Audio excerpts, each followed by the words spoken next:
Well, boys, looks like you started the fun without me. You're all sick. Every last one of you. We're going to need a bigger gun. What's the matter? You scared of things that go boom, boom?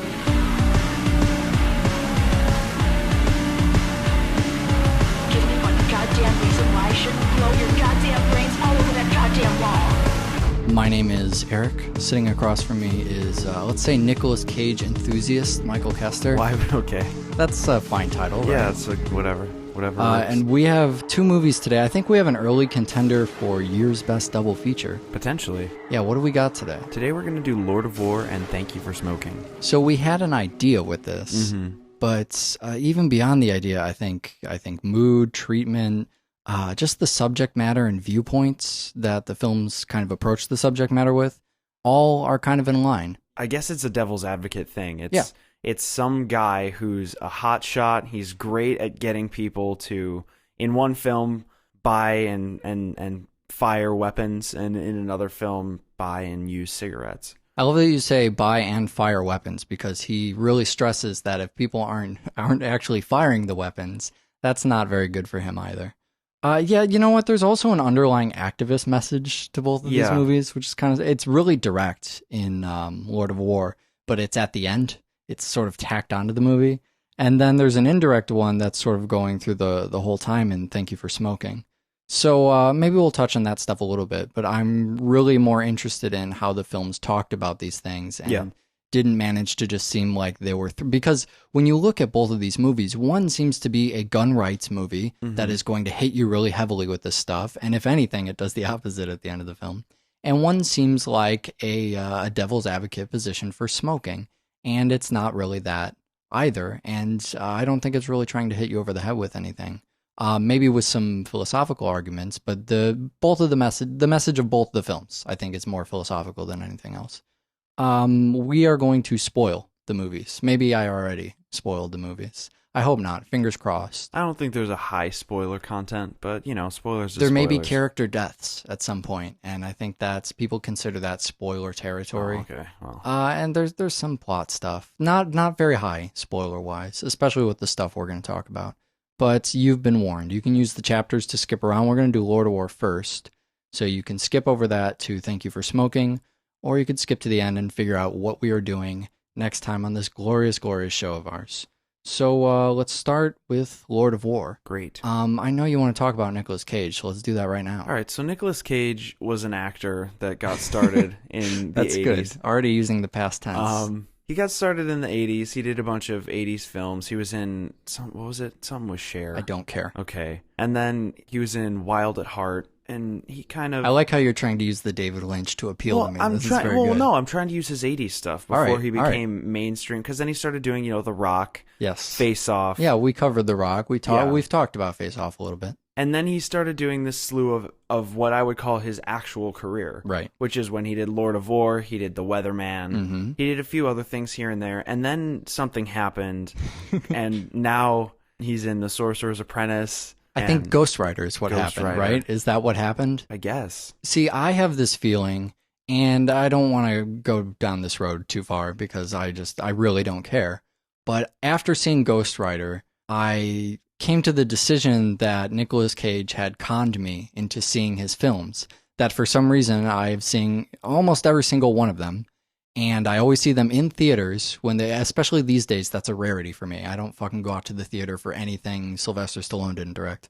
And I would always go out to see these. I saw fucking Bangkok Dangerous. You know what I mean? I've seen all of them. Bangkok Dangerous? I did see. You were looking at me as if you didn't know what that was. No, I Do know you what not it is. remember? It's the first of the Nicolas Cage's Broke films. Yeah, so I mean, I've seen all of these. And even after the realization of Ghost Rider that I've been conned and I don't actually like Nicolas Cage, but for some reason I think I do, so I go, you know what I mean? Like, these movies come out and I say to myself, oh, Nicolas Cage, that'll be good. And it's only after the movie that I realize that I can't just see a movie for Nicolas Cage. That's not enough for me. Yet I still go out every time to see these. So I feel as if he's tricking me, and I hold a grudge for that gives me this sort of... my opinion is biased. I can't be trusted on my opinion of Nicolas Cage because I feel like he's winning these bets that... See, I don't actually know Nicolas Cage, the person, But in my head, I go, oh, Nicolas Cage won that bet. I gave him my $8. And I just feel like he's constantly taking my money from me. And I hold a grudge. So fortunately, Lord of War was from his decent film career. Because recently, he was in Kick-Ass. He was in Bad Lieutenant, Port of Call, New Orleans. I am not going to say anything about that movie And Bangkok either. Dangerous and something else. I don't know. He shows up all the time. But you haven't hit on Wicker Man. The Bees, Michael. The Bees. He was in a bunch of movies. He allegedly is broke. Apparently, and needs to allegedly make is a bunch broke. of money back. I don't know. I don't care. We're talking about Lord of War back when he was still acting for money. So let's get into Lord of War. Right at the beginning of this this film, you and I often, actually, the only time I can ever remember having a heated argument with you. Do you remember what it was about? No. Only time I don't think we've ever had even disagreements, but man, we had an all-out fucking dispute over a character breaking the fourth wall. Oh, What yeah. movie was that? That was M. Yeah, you called me on a bad day or something, and we were like, it was a bad time. Mm-hmm. But breaking the fourth wall has once again shown up on our show. Yeah. I'm a little curious about, all right, so Nicolas Cage is breaking the fourth wall at the very beginning of the movie, but he's also the narrator. Mm-hmm. So are you really breaking the fourth wall if there just happens to be a visual component to the scene you're narrating in which you are speaking the narration? You know what I mean? I don't know. I would probably say... Because if the film was done in third person, I guess it sort of is, but you know what I mean. If the film is done without the narration, then without the voiceover, then there's no question that he's breaking the fourth wall. He's talking directly to the audience. Although throughout the entire movie, he's talking directly to the audience, we just don't see him doing it. It kind of makes it seem like the entire film is he's telling it to you while standing in a street Right. laden with bullet shells. Right. So potentially, I guess you could say he's breaking the fourth wall in that he's telling you the story, but Yeah. I wouldn't. Yes. I'm going to say yes, because when we did Edward Scissorhands, they had another storytelling bookends thing without breaking the fourth wall, and that was narrated.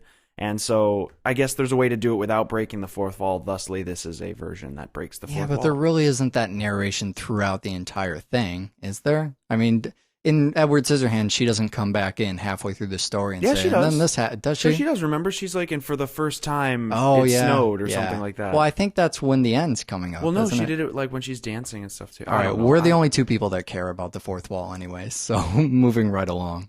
So it appears to be a movie that's about guns, but I think the movie is about business, even more so than guns, especially in the beginning. You know, you're talking about some really universal business concepts, you know, different markets, foreign markets, competitive markets. The free market will come up in both of these films quite a bit. And then, you know, the guns, I think if you were to look at this is how I view this film. I view this as a film about business that uses guns to make people besides myself want to watch the film. You know what I mean? I think about Atlas Shrugged being a thing that's kind of about business, but it uses railroads, so people become even less interested than they already were. Whereas Lord of War, but there's guns, things will explode. Come over here and sit down and watch this film. Do you think business is a really big component of this, or is that just something that I'm taking away from it? Well, no, I think that it's in there. I think a lot of it is. I didn't know if I was living in a little bubble where I'm just looking for the business concepts of the film. No, I mean that's what it's about. It's about, you know, earning the dollar at whatever cost. Right. And it shows, you know, the taking sides aspect of business. Who are you dealing to? Who are you dealing with? And yeah, I mean, business is in there. I think it's more about personal rising as an individual in business than it is, you know, having a company. Well, I mean, it has to be personal when you have that narration. Right. I mean, I think that was one of the easiest ways just to look at this as a standpoint of if you sat down and, you know, I don't know what the intention was originally when creating this, but if you sat down and said, I wanted to write something about business, but I want to make it personal, you have someone tell a story about business and about what they learned and how all of these concepts came to them. And that makes it not just you're not sitting in a classroom. It's not a business lecture, really, that someone is giving you, because they have this personal story and they have something to tell you about their family and how that, became involved with business, about their trips to these crazy places, about not getting AIDS. Right. But the other side of that, I mean, it's not just from the writing standpoint that they kind of detract from that, but it also has this, I would almost call it a pop sensibility. Does that make sense? Yeah. It has a lot of 80s. It just feels much lighter than it actually is, than the subject matter they're tackling, because this could be a really depressing film. Oh, sure. On paper, it's probably a really depressing film. I mean, it has, I think it has a cheeky sense of humor. You know, in the beginning, it's the 80s pop music because they're dealing with stuff in the 80s and the Cold War. But I think the pop kind of stuff goes throughout, even the scenes that are supposed to be a little more, you know, that scene when he's in Africa talking about the AIDS scare or whatever, and with the two women. Right. I mean, it's a Portishead song, you know, it's all contemporary music. And then there's little gimmicks when the rounds are flying out of the chamber, it's making the cash drawer sounds in the beginning. But when the plane almost hits the baby, I mean, just little spots in it where it's cheeky humor. That's probably how you would describe that, right? Absolutely. And that just lightens the mood. When you're talking about something really heavy like this, that's a great way to make it more accessible and still keep people directly involved with what's happening. So yeah, the film kind of has this, it's got a really original kind of sense of humor about what's going on. And then there's some weird aspects that get thrown in that are more, you know, Hollywood movie checklist. Right. There's a romance story which has almost zero bearing on the film. There's the whole rival gun runner thing, which goes on, and I guess it has some bearing, but just barely. Yeah. Because, I mean, okay, so they're saying, you know, the marriage gets him out of running guns for what? 4 minutes? Yeah, right. Very briefly, and you don't even really know what business he's in when he gets outside of the guns, but it still seems like it's a little shady. He says he's gone legitimate, but I don't know how legitimate he's really gone. Which also brings up the Ethan Hawke's character, Valentine, who plays this, you know, hot shot by the books cop who's going to bring down this guy at whatever cost. And he shows up throughout the film and he kind of foils plans, but ends up foiling himself to serve for one scene where Nicolas Cage gets to go, yeah, well, the American government runs guns too. Yeah. That's the whole purpose of his character, to show that it's bigger than the law. Right. Which goes without saying. You know what he reminds me of? Remember when we saw Insomnia, the character that Al Pacino played? Yeah. He's the exact opposite of that character. Mm-hmm. The character Al Pacino portrayed in Insomnia was an ends justify the means kind of guy. He would, I don't want to give away a bunch of plot stuff about that because we're not talking about that. But he wanted to catch people at whatever cost, and he wasn't concerned with the law. And you see that from the beginning of the film, and that carries through the entire thing. Just the opposite here. Jack's a guy who obeys the law, no matter if he agrees with it or not, no matter how temporary it is. You know, at one point they're talking about, oh, that's a loophole. That'll be closed any minute now. Yeah. And Yuri says, well, it's not closed, and I know that you want to obey the law. Mm-hmm. And that's a really great tactic for him, because we see throughout the rest of the movie, he's just paying off everyone who isn't this kind of by-the-book character that Jack is. Usually when you have a movie like this, and something I think is pretty unique for this film, the character that does things by the book that can't be paid off, really, you know, to use your word of the foil, I mean, he is the foil of the film. He is the one character that can take down usually your protagonist because he can't be paid off. The protagonist goes around paying off, you know, everybody who gets in his way, but here's somebody who cannot be paid off. However, Yuri goes out of his way to make things look legitimate by the end of the film, almost just to get around Jack. Yeah. I mean, as if Jack is representing the only organization that is after him. Everybody else he continues paying off, but he has this whole segment of his business, all of this stuff with passports and, you know, all of these, this whole false identity, where he's talking about, you multiple know, identities. Yeah. And he's like, having 2 identities isn't so bad. 3 or 4 is what gets you into trouble. Right. And really the only reason that he does that, I mean, it might help with the bribes, but it's just so Jack can't catch him. And really, throughout the movie, Jack never catches him. Right. I mean, he thinks he's got him once. He catches him on a very odd technicality. Right. Which I'm not 100% sure works. Yeah. He gets caught when he's coming back from Sierra Leone. Mm-hmm. And his brother's been shot by apparently one of his own bullets. Right. Okay, can we pause here? What is his brother doing there? His brother is a device. Yeah, it's a total plot device. His brother, he goes to his brother and he says, hey, I need to bring you in for a job, knowing that his brother is loose cannon. And he tells his brother, anyway, you know, I don't care that you're on drugs and that you're always ruining the family parties. You're coming with me on this job. It'll be good for you, for really no reason. And of course, as everyone knows will happen, his brother completely fucks up. Well, I guess only 50% fucks up the deal there. But yeah, that's eventually how he gets caught, because there's that bullet they find from one of his own guns that's there.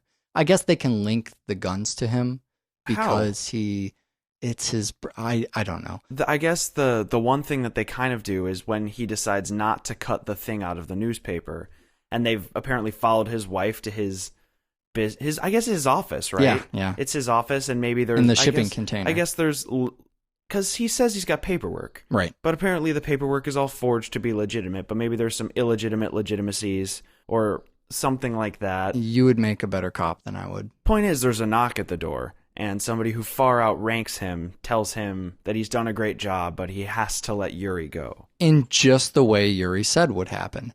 And so there's a couple great things about this scene. The first great thing about this scene is that Yuri gives him this 5-minute monologue about how he is a necessary evil.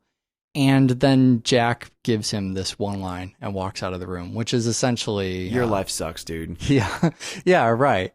Oh yeah, sucks to be you. And then he leaves. And I love how beautiful and simple that is, because, I mean, that's where I come down on a lot of what we're going to be talking about with both of our protagonists through the movie, because they represent not necessarily cynical viewpoints, but, you know, he talks about being a necessary evil. You don't have to listen to a lot of episodes of our show to know that I don't agree with the idea, philosophically, really, the idea of necessary evil, because it's a pragmatic argument. And so what does Yuri give him? A bunch of pragmatic arguments. He says these things, if I don't do it, someone else will. And you think there aren't other people doing this too, as if that justifies what he's saying. And those are all pragmatic arguments. They are speaking completely, they're having different debates here. But Yuri wants to have a debate about pragmatism, and Ethan Hawke's character is someone who does it by the books. He believes in good and evil, and every decision you make is either good or evil. And so a necessary evil to him is just evil. So he says the only thing that makes sense in that scenario, he's not going to combat one-on-one, debate him about these pragmatic arguments, because in that sense, Yuri is probably right. The government does engage in a lot of this, and he is a necessary component if the government wants to do that. So Jack instead looks at his life and says, wow, yeah, your life pretty much sucks though, doesn't it? All right, see ya. I think that's one of the only times the movie really gets heavy. Yeah. But I mean, him delivering that line doesn't, by the time he says that and walks out of the room, that whole air of heaviness has kind of dissipated. Most of the times the movie gets heavy, it mocks itself. Yeah. I don't know if you noticed this right from the beginning. You made a joke about it or whatever, but the sign, the movie kind of makes the joke for itself. The sign that's in the kitchen, beware of dog, and Jared Leto's character goes on and on about how it's the dog inside himself. So the movie accomplishes actually talking about how Jared Leto is fighting and his character is fighting an interpersonal conflict, but it also makes fun of the way he's not the artist in the family. Right. He's using a really dumb metaphor. It's a sign about a dog that sits in his kitchen. So what do you think about this whole idea of Yuri's character, this rationalization that he has that if he doesn't do it, someone else will? I mean, obviously you know how I feel about that, but is that justification to do something? Is he just taking a job that someone else would take if he doesn't do it? It depends on how you look at it. If you look at it as an individual, if you look at it as just Yuri, it honestly, in a global sense, if you're saying, should Yuri do this or not do this, it does not matter. However, if you're looking at it as every gun runner has this decision posed, and if every gun runner makes the decision to not do it, there would be no gun runners. Right. But I think in his mind, he knows, he's living in a practical world where he knows that if he quits, somebody's just going to be up there right away. So there's also a lot of other things that come to play that kind of raise the same question. Again, when they're in Sierra Leone and they're at the point where V, his brother, wants to take off. And Yuri says, no, we just need to do this and then we'll leave. Right. And there's an argument about how they're going to kill this settlement of villagers. And if they don't do the deal, they're just going to kill them and then the settlement of villagers. Yeah. So you kind of have to go, well, where do your allegiances lie? Do you want to die, for your beliefs, or should you at least, profit save off yourself? Yeah, right. When you know the outcome will be the same regardless of your own standing. It's a really great situation from a writing standpoint because those worldviews sort of collide. The black and white view of good versus evil and should you do right things or wrong things, that very pure moralistic viewpoint collides head on with the pragmatic viewpoint. Hey, look, the village is right over there. This is going to happen right now. But of course, Yuri's character comes right back with a pragmatic viewpoint again. His brother is hoping that will appeal to his human side, that he will look at the faces of these children over here and say, you know what? You're right. They'll be slaughtered. But instead, he retorts with another pragmatic argument, the one you bring up. If we don't sell them these guns, then they're just going to kill us and take the guns anyways. That's not even something his brother is concerned with. So how his brother responds is to go and pick up a grenade and, talk about pragmatism. His brother says, well, I'm going to find a pragmatic solution to this moralistic conflict here. I guess when I view that as a thought experiment, I look at that situation and say, if each person who said, I am a necessary evil, stopped what they were doing, then all of the necessary evil would be gone. And I realize that in practice, that's not going to happen. But I would rather personally not contribute as I would not want to allow myself to be one of the people who is creating necessary evil. If everybody just stopped being necessary evil, that entire idea would disappear. We wouldn't need characters like Yuri to help the shady side of the United States government who believes that they need to do a necessary evil as well. But again, that's because I don't think pragmatically like that. So one other thing the film does that's really good with the use of guns is the film could, and it starts to, use Europe. Because that's the go-to, because there's no wars in America. Right. Fortunately for us, we never have any wars in our country. They don't come here, yeah. And we're fucking fine and great. So you have to go, the obvious choice is if you want it to seem like America, just go to Europe, because they're all whiteys. Sure. And they've all got guns there too. But the thing is, he picks up guns in Europe and then goes to Africa, which is where war is really going on, where guns are really getting their use. Yeah. And he ends up becoming friends with the president of Liberia, Andre, and his son, Andre Jr., gets him the gun of Rambo. Never gets the Rambo gun, does he? Yeah, he does. He's right. Yeah, you're right. The thing I really like is that Africa almost becomes a player in the game. Yeah. Because the environment is so dangerous and so intense that many times just the fact that they're in Africa allows certain things to happen, like when they land the plane. Yeah, I like that scene of landing the plane on the road, which is also something they do in 24, land a plane on a highway. I think that's the 5th season. Anytime someone's landing a plane on a highway, for some reason, that's really exciting to me. I have no idea why.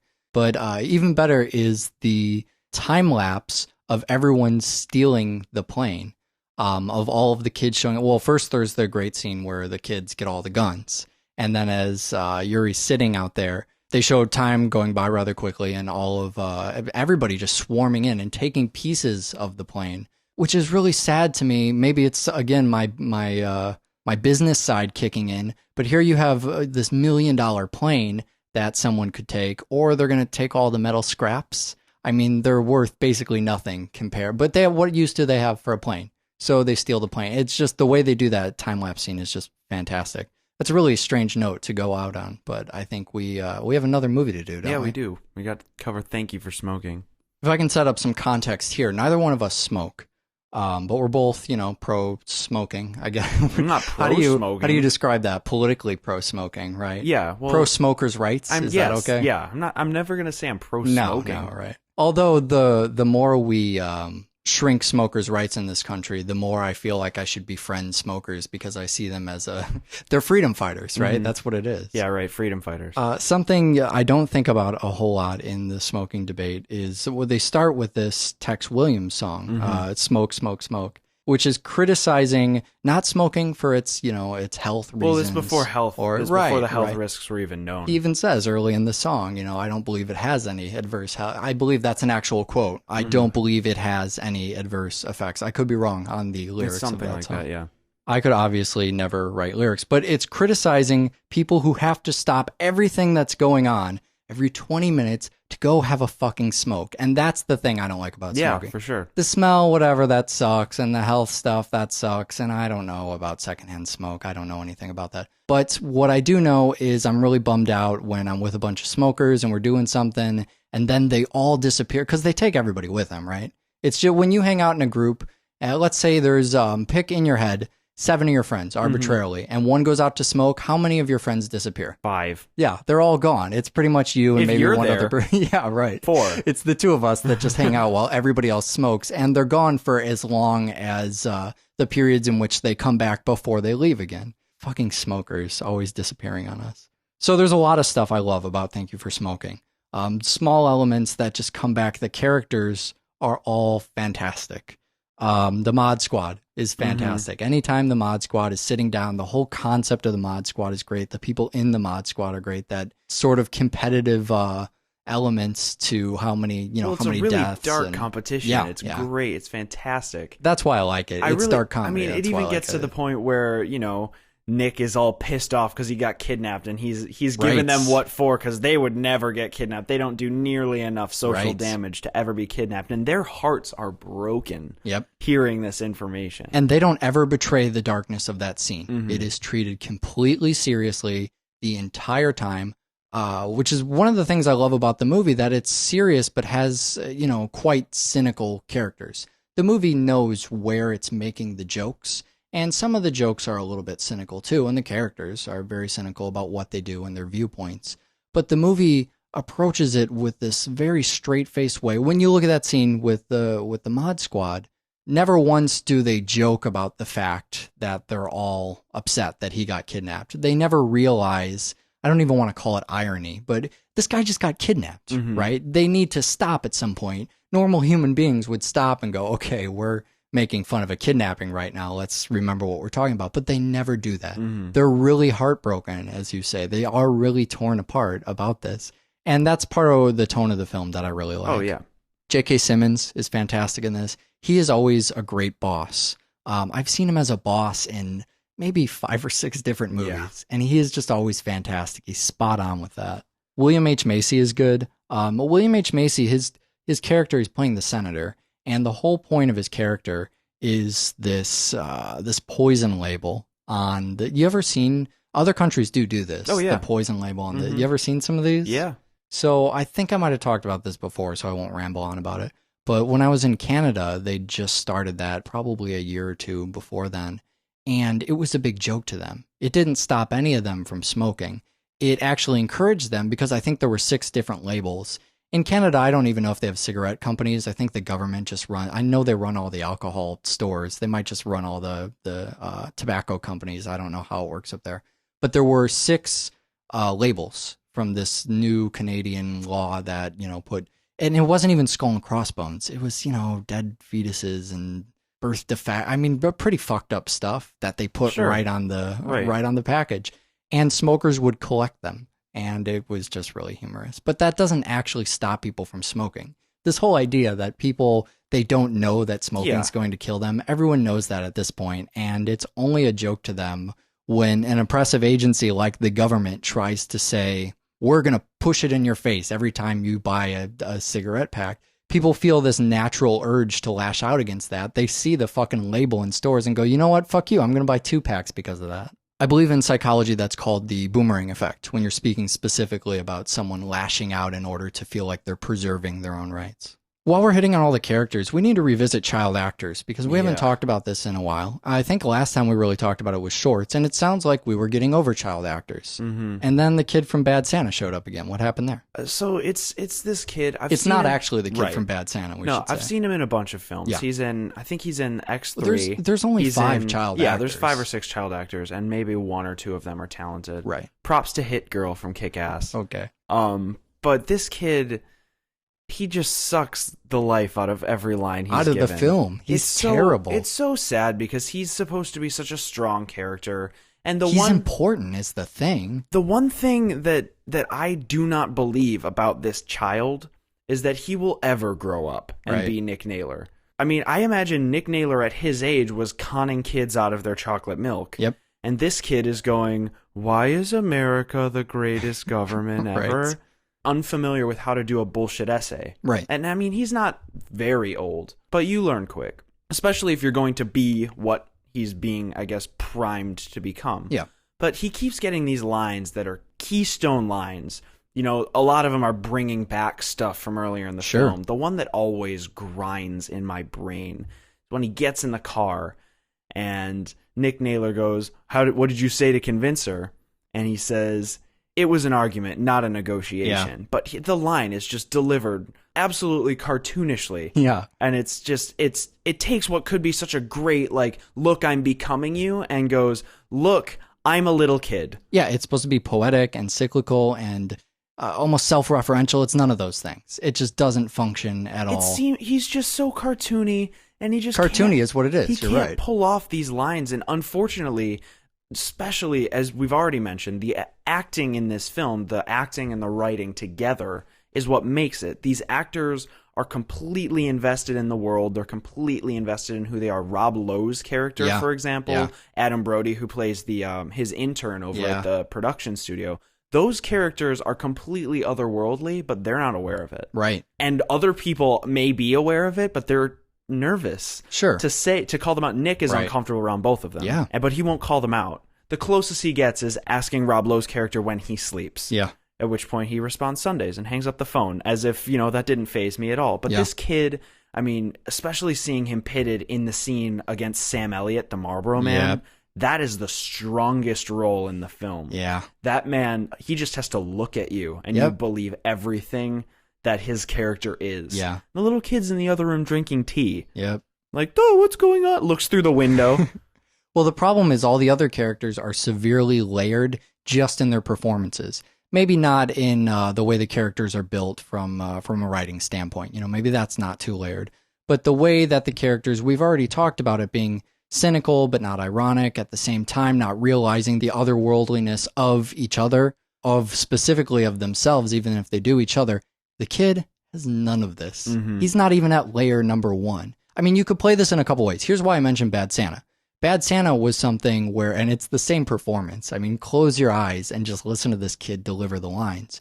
But Bad Santa was, that kid's acting job, he was probably natural for the part. I doubt he was portraying something that was very much unlike how he is in real life. He was a young kid and probably shy and awkward and whatever. But he delivers what's specifically right for the movie. So you could do that. And most times, I think when we like a child actor, it's because they just naturally act like whoever they're supposed to be in the movie. So you could go a direction where this kid is just reciting things verbatim that his dad says without realizing the context in which he's saying them. And that's one way to go. He just regurgitates what his dad says, and it says something about childlike innocence and youth and blah, blah, blah. But you could go another direction where he understands what his dad is saying, and he delivers these performances as if he is going to grow into his dad. The film would have you believe it's option number 2. It might default back on option number 1, but the script says that it is. Do you know what I mean? Yeah, totally. The script says it's option number 2. And what you end up getting is neither of the options. You don't get someone who's just verbatim saying what his dad's saying, because that doesn't seem natural. You get someone who looks like they're just reading lines. It doesn't function on either one of those levels. It's just terrible. It totally takes you out of the film. There's the character of the Marlboro Man as well, who you mentioned. Just really quick, you're presented with this briefcase of money. What do you do in that? You want to talk about thought experiments. This is a day for that stuff. What do you do in that situation? I was thinking about it. I was trying to come up with a way around it. Sam Elliott plays the Marlboro Man, and as we said, he's great. But he gets presented with not a bribe, but a gift of, I would say, let's say hypothetically $1 million. It's $1 million. $1 million, taxes paid. So to set this scene up, in case you haven't seen the movie, because our audience just doesn't watch movies, apparently. If he takes this money, there's an implied bribe there. Nick essentially says to him, he gives him his, sweet PR lingo. Sure. And this guy totally buys it. Nick has set up for him, if you take the money and call the press and whatever, then you're going to have to donate it to charity. You're not going to get to keep it. But if you take the money as a bribe, then you get to keep every penny of it as long as no one finds out about it. And he appeals to the anger that this character has towards the tobacco companies and eventually gets him to keep the money. So it's a hard position. You're going to accept the money either way. He's going to leave it on the doorstep. That doesn't matter. You either accept the money and use it as a tool to complain to the media, but then you don't get any money. You get, social justice, but you don't get any money. Or you keep the money and you don't tell anybody. Mm-hmm. What do you do in that situation? It depends on how mad you are, I guess. It depends on where you really want to stick it. I guess it might depend on how poorly you're doing financially. I mean, I would imagine that this guy's got some hell of a hospital bill. Yeah. See, I don't even know if it's how mad you are, because I go, well, what if I was super mad? And then I still don't know what option I would choose, because on one hand, this isn't even an ethical thing, which is the ethical option. Because if you keep the money, and you accept it as, you can keep calling it a bribe. But I would think of it in my mind reparations. Yeah, that's kind of what it is. It's getting money it's back. Like a settlement, like a lawsuit settlement? Sure. Out It's of court? like a settlement. And so I either use the money for a political awareness campaign to let people know about the dangers of smoking, or I use it for myself. I feel like either way, there isn't an ethical line there, so I don't really know what option I would choose. Neither do I. Another one the movie throws at you that I'm not sure how I feel about is this thing with Heather. So Heather is the reporter, and she is basically what she does is sleep with him for a long time throughout the film and get all his secrets and then publish them. And of course, that's a mean, evil, awful thing. But she throws it back in his face as, well, I'm just doing my job. The same things that he says. Right. He has to pay his mortgage, she says. And he's just doing what he's good at. So she says right back to him, I'm just doing what I'm good at. I got a mortgage to pay too. As if to not only justify her actions, but maybe teach him a lesson. Yeah. Do you think these characters are doing the same thing? No. Well, so apparently what Nick Naylor's good at doing is talking and convincing people. Apparently what she's good at doing is fucking guys and talking to them. Right. And then she says, so I'm a reporter. Right. She's a call girl. And so you then think his writes job is about more it. pure, not because she's, using her body, but because the very job he does is to talk to people. Right. And that accomplishes the thing. Exactly. He gets to his end objective by doing his job, where she gets to her end objective By whatever means necessary. Right, sure. Either way, I think that tells you more about Nick's character. The movie uses it as an opportunity to say, well, maybe you're siding with Nick a little too much. Here's this thing this person has just done should make you feel betrayed as the audience. That clearly wasn't a cool thing for her to do. And maybe that informs you a little bit more about Nick. Maybe it makes you second guess what he's been, because by the time you spend this much time with him, you almost start to agree with a lot of what he's saying. Yeah, for sure. Well, that's the power of the film. It's Right. the power of argument, I guess. This movie's a lot less about business and more about debate. Not the debate of smoking, but debate in general. It's a movie that's about debate and PR, about talking, as he says. His arguments themselves, I already touched on that. They're pretty cynical arguments. It's how can you spin things in order to give people, it's like that Frank Luntz thing, you know, it's like the polling stuff. How do you take numbers and spin them in a way to represent your viewpoint? Something I don't agree with, but that doesn't make me disagree with the film, because the film is almost about uncovering that stuff, letting people know that that stuff exists. And that's where I think the film has almost an advocacy position, an awareness position, where it's trying to say, hey, you guys should know that this is how stuff is spun.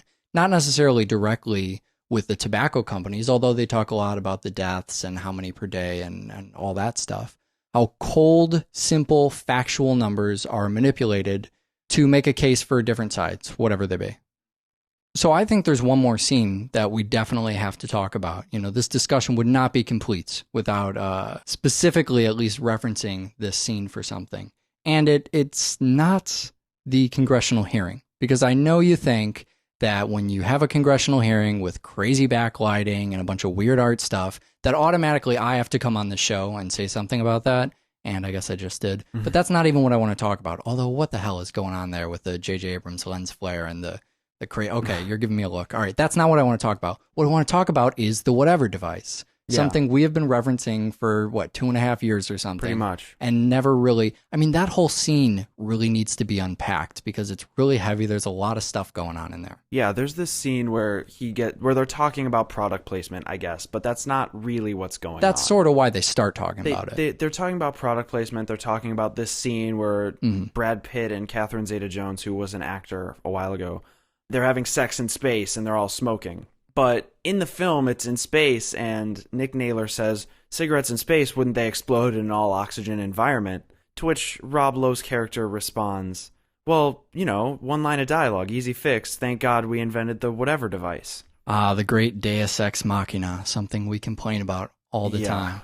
I don't remember when that first came up on the show. It's something we've referred to as the Superman device, because it seems like anytime Superman's in a jam, you just give him whatever power he needs. He has the unjamming power, and suddenly, there you go. But that is the Deus Ex Machina, and it's something you should watch out for. And It's even, we've rallied against montages, but if there's anything that upsets me in a movie, it's when they clearly just create a device to get around something.